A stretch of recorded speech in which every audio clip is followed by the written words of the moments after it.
I'm Cho. U.S. officials expressed strong concern and disappointment over the Moon administration's withdrawal from the General Security of Military Information Agreement with Japan. What will be the impact on the U.S.-ROK alliance?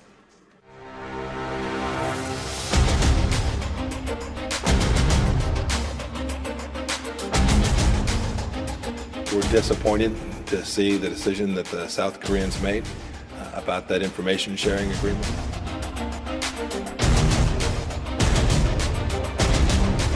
Look, we have common threats facing us, North Korea and China, and bigger threats, and we're stronger when we all work together. 우리의 지소미아 종료 조치에 대해 실망을 표명하는 것을 이해할 수 있으며 우리가 이해할 수 있다는 겁니다.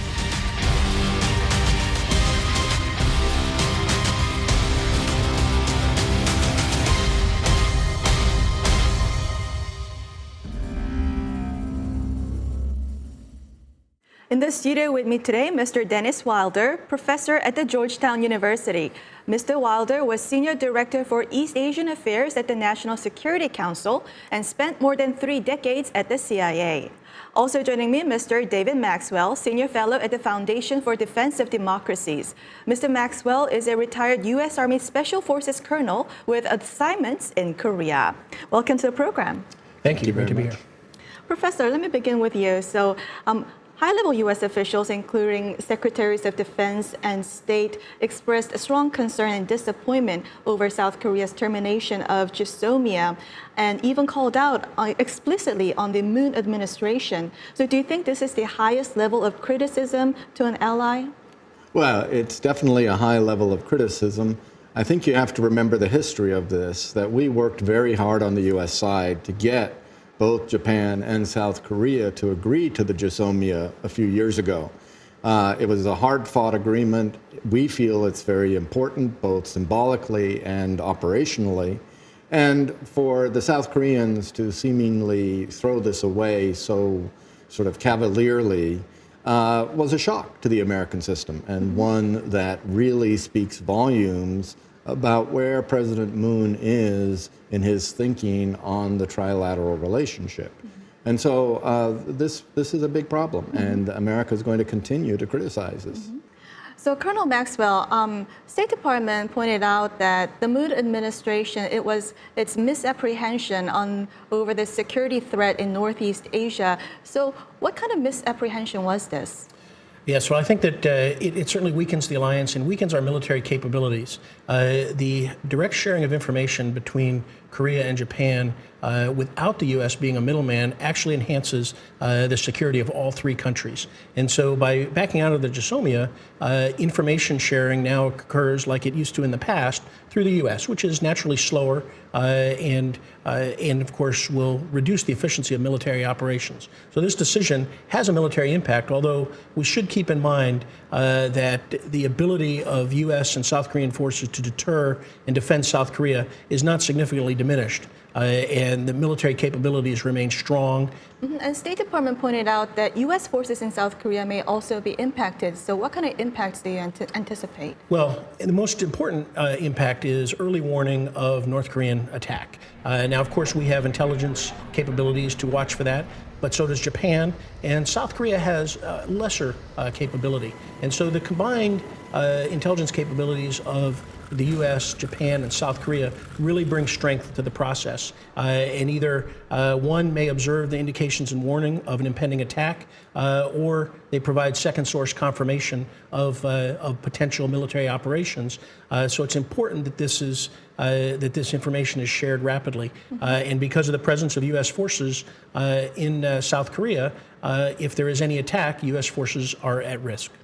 And Professor Wilder, contrary to South Korea's public statements, the State Department said it never expressed understanding of South Korea's decision. And Assistant Secretary of Defense Shriver said that South Korea never gave prior notice to the United States. So do you think the incorrect messaging from the South Korean government also aggravated the situation?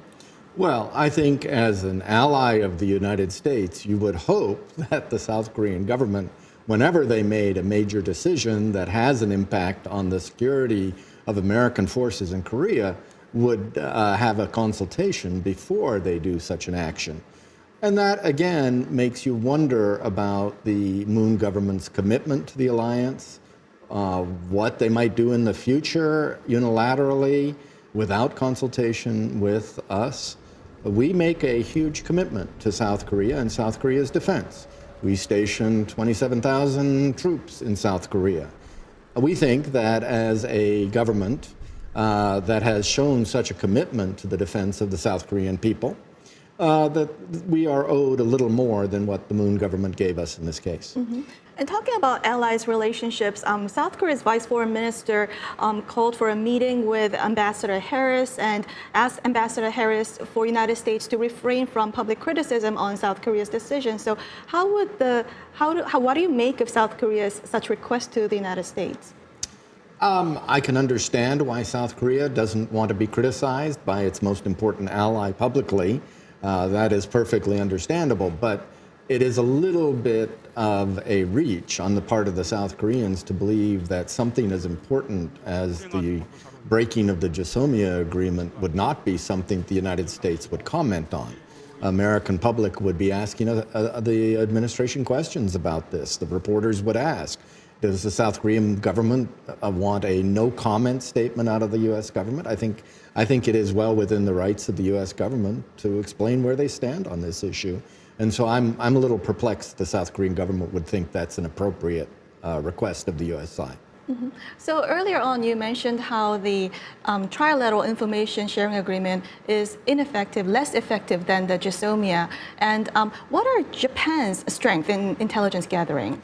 Well, certainly, like the U.S., they have a good satellite coverage of the North. And of course, the other thing is that we really don't talk publicly about the intelligence capabilities of all three countries. But I think it's fair to say that we have complementary capabilities, we have overlapping capabilities, and many of these capabilities fill the gaps of the others. And that's why the strength of the three is greater than any one of the parts. And so I think that South Korea has capabilities with relations with North Korea, and Japan has technical capabilities, and they both complement each other. If I may, I want to add on this because I was chief of analysis for East Asia at the CIA. One of the things you're always worried about is, does somebody have a piece of the puzzle that you don't have? And are your partners providing you with their pieces? 9/11 could have been stopped if the FBI and the CIA had shared some critical information with each other, according to the U.S. Congress's after action report. And I agree that there was critical information that wasn't shared between government agencies. Well, now we're talking about not sharing information between governments. And so you don't know what you're missing. And if there's a critical piece of intelligence that the Japanese have, that the South Koreans need, or the South Koreans need that the Japanese have, and we're not sharing it, you could miss something major. So we're going to talk about China later on in this discussion, but what does North Korea got to gain from the termination of Jisomiya? Well, I think on the diplomatic front, they have to be very happy with this situation, because what it says is the alliance is unraveling a bit. And of course, they are very worried about a trilateral alliance. If you can separate, divide and conquer is the term often used for this, I would think that the North Koreans see an opportunity in this situation. The State Department also expressed concerns about South Korea's latest large exercises around the Liancourt rocks, also called as Dokdo. So United States didn't make much comments about this disputed territorial issues before. So what do you make of this latest concern expressed from the State Department? Yes, this is very problematic. We have long tried to stay out of this, the territorial dispute between Korea and Japan, because once we make a comment, we will be appearing to take sides. And I think the Koreans have interpreted our recent comment as taking the other side on this, and they have been, responded very. I think actually criticism of Dokdo generates greater feeling in Korea than the criticism of the withdrawal from the Jisomiya. And I think we as Americans don't understand that and how important that is to Korea as well as Japan. So we've generally tried to stay out of that. But I think given the frustrations over the Jisomiya and the threats in Northeast Asia, particularly the recent incursions by China and Russia in the area, in the KDIS, and so I think that our comments there were really generated out of frustration with the Jisomiya, and the exercise following so closely to that really does harm the trilateral cooperation of the three allies. Mm-hmm. So on this issue of taking sides, where United States is not taking any sides, but the Blue House said that it is Japan which undermined the trilateral relationship with Japan's economic revenge on South Korea. And how is it received? Japan and South Korea pointing fingers at each other. How is this being received in Washington? I think there's actually some puzzlement in Washington over the way that these two sides are behaving. We know there are a lot of historical issues, that there are historical animosities between the two countries, and certainly there are reasons going back to World War II for some of these animosities. However, we put history in the United States behind us on these issues, such as World War II. And we're, I think, sometimes perplexed that this still seems to have such a huge resonance in both societies.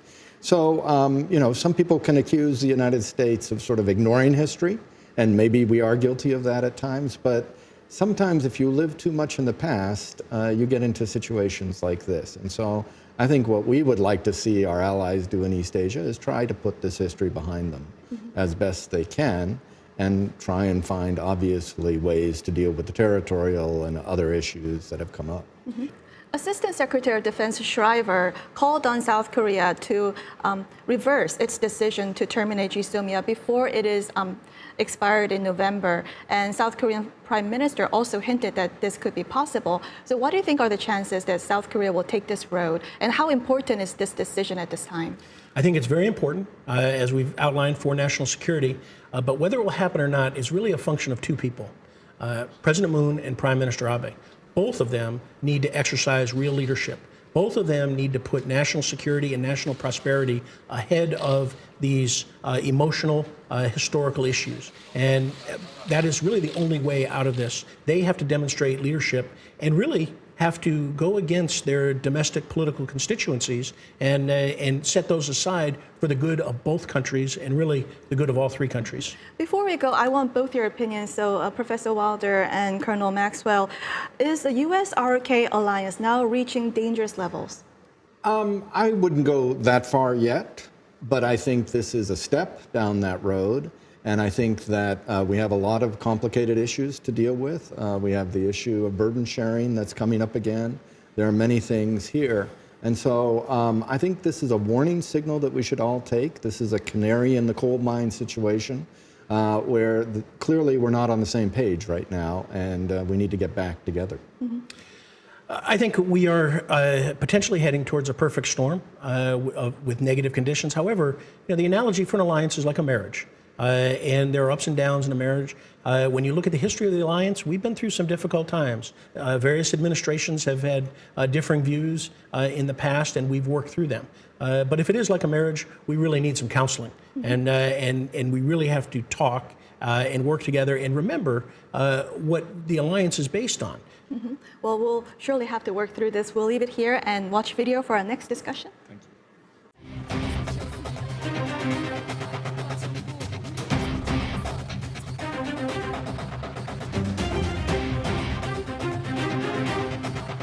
70年来中朝关系的发展可能要引领两国关系在新时代要指明一个方向。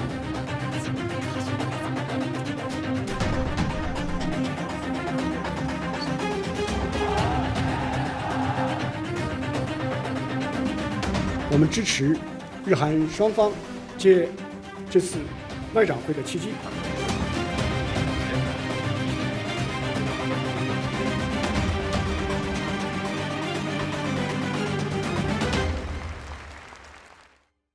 North Korea and China continue high-level exchanges marking the 70th anniversary of diplomatic relations.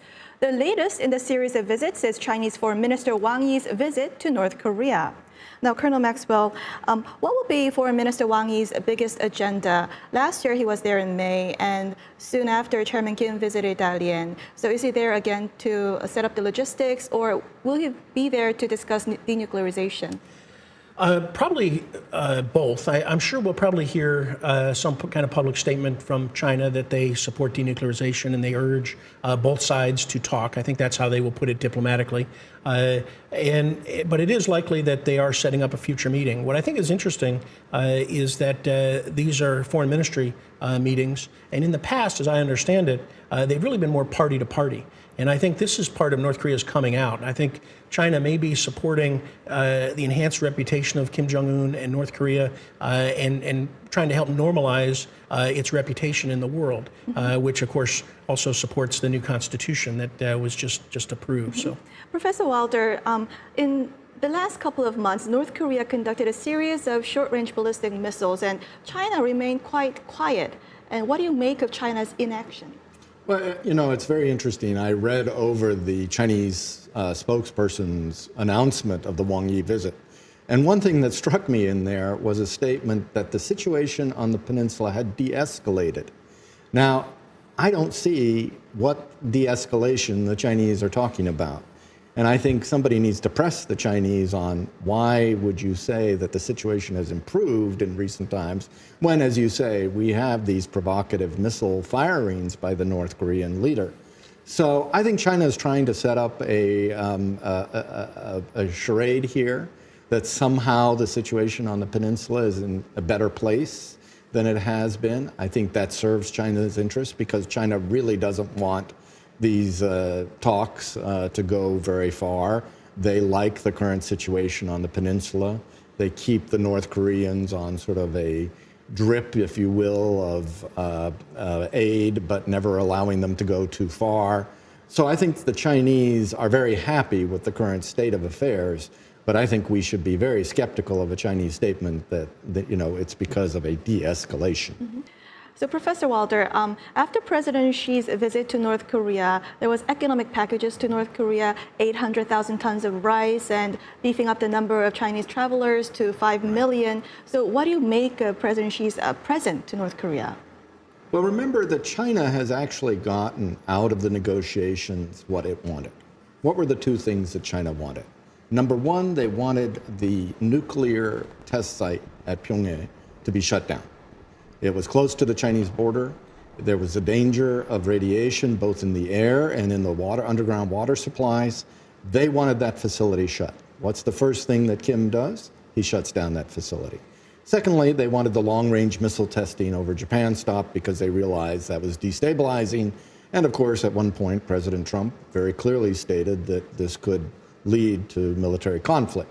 So really, China's goals diplomatically have been achieved. Well, if you've achieved your goals, then you're going to offer incentives to the other side to continue to play by the rules you have set. Mm-hmm. So while we are very far from anything that we would want in terms of denuclearization, actually the Chinese cleverly got what they wanted in these negotiations. Mm-hmm. And Colonel Maxwell, with the termination of Jisomia, the landscape in Northeast Asia could have changed a little bit. So how would China make the most out of this latest situation? Well, I think, they probably will follow Napoleon's dictum and say that if your enemy's making a mistake, don't interrupt him. And they're seeing the friction among the three friends and allies of the U.S., China, and Japan, or the U.S., South Korea, and Japan. And that's really in their interest. A breakdown in relations among the allies serves North Korea and China. And so I think that they're happy. And I think probably what Dennis was talking about, the statement that things have calmed down, I think that they're not put off by the short-range provocations, the missiles, but actually North Korea may believe that they're able to attack what KCNA calls the fat target, Camp Humphreys, Osan Air Base, Cheongju Air Base, where the F-35s are. That gives them an advantage in future negotiations if they ever come to working level talks, and all of that contributes to destabilizing the alliance, the ROC-US alliance, and the trilateral relationship. Mm-hmm. And so I think that is probably perceived in China's benefit. Mm-hmm.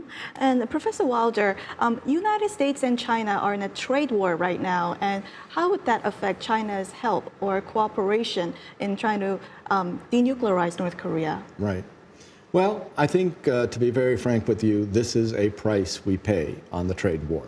The United States has made very wise decisions to push China on the trade questions because China has not been a good actor on the international stage as far as its economic policies and its trade policies. And there's a long list. Peter Navarro calls it the 7 deadly sins of China. I won't go through the 7 deadly sins, but there's good reason for that. But you have to understand in diplomacy that when you take a tough stand with another government, they're not going to do you too many favors. And I think what we see at this point, certainly with the way the Chinese are supporting the North Koreans, as we've discussed already today, the Chinese aren't going to help us very much. For example, there is clearly a series of violations continuing as far as oil shipments into North Korea that violate the UN agreements. Those oil shipments go through Chinese waters. We see no action by the Chinese to inspect those ships, monitor those activities, whereas we try very hard with our allies to monitor that. The Chinese have done nothing to stop that. That's a pretty good indicator that the Chinese aren't really going to help us put maximum pressure on the North Koreans.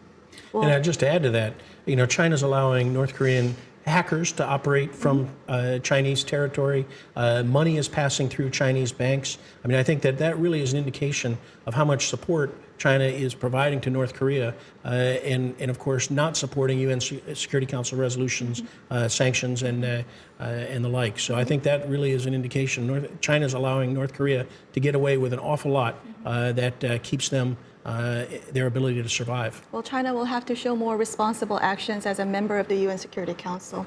We'll leave it here and now move on to our next segment. Great. Now time for the photo moment, time to look at an interesting North Korea picture. Today we have a photo of Chairman Kim walking into the sea to observe the test firing of his super large multiple rocket launcher. North Korea's state media broadcast Chairman Kim riding a small boat in the wee hours and walking through water to watch the rocket launch. Colonel Maxwell. Well, I'm sure that North Korean propaganda and agitation department is probably describing this as Kim Jong-un being able to walk on water. But I look at this as that he can't walk unaided, and he needs the help of this naval officer next to him. And again, I look at what is happening with the people around him, but it always makes me think, he's watching the super large rocket, spending millions of dollars on that. He has the money from his illicit economy to feed the Korean people in the north, and he chooses not to. He chooses missiles over the welfare of the Korean people living in the north. And to me, that is a continued crime against humanity. Mm-hmm. Professor Wilder? To me, it strikes me that this kind of propaganda is so out of touch with modern day world. It looks odd to us. It looks odd, I'm sure, to the South Korean people and to everybody else that looks at this kind of photograph. I can't believe that the North Korean people really anymore see this as very compelling. It's a throwback to his grandfather. This is the 21st century, after all, and you wonder just how useful this is. I think it's counterproductive myself. Well, we'll have to leave it here. Colonel Maxwell, Professor Wilder, thank you for joining us. Thank you. Thank you. And this was Washington Talk from the Voice of America, and I'm Eunjang Cho. Join us next week for more analysis on North Korea.